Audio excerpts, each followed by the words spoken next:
Light travels a distance x in time t1 in air, air distance है इसकी x और time लग रहा t1, and 10x distance in denser medium, कोई भी मीडियम है उसमें डिस्टेंस 10x चलता है और टाइम लगता है t2। What is the critical angle for this medium?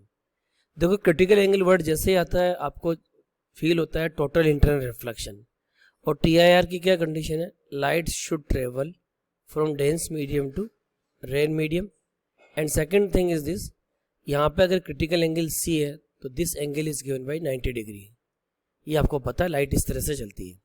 अगर इधर का रिफ्रैक्टिव इंडेक्स है मैं कहता हूँ μ1, इधर का रिफ्रैक्टिव इंडेक्स है μ2, तो we all know very well according to Snell's law μ1 sin C equal to μ2 sin 90, μ1 sin C μ2 sin 90 is 1।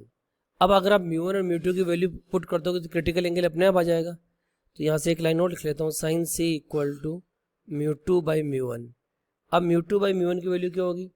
We all know very well μ equal to C upon V। C तो speed of light in air और vacuum है, that is 3 into 10⁻8 metre per second, वो constant है। तो यहाँ से μ is proportional to क्या हो जाएगा? 1 upon V।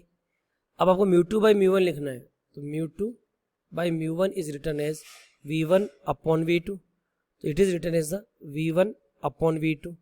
V1 distance upon time.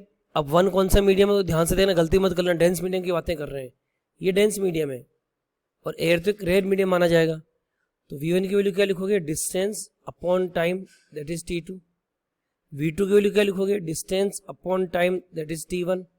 x cut गया तो यहाँ से साइन C की वैल्यू क्या आ गई? 10 T1 अपॉन T2। अब आपको C निकालना है, C is known as sine inverse 10 T1 upon T2।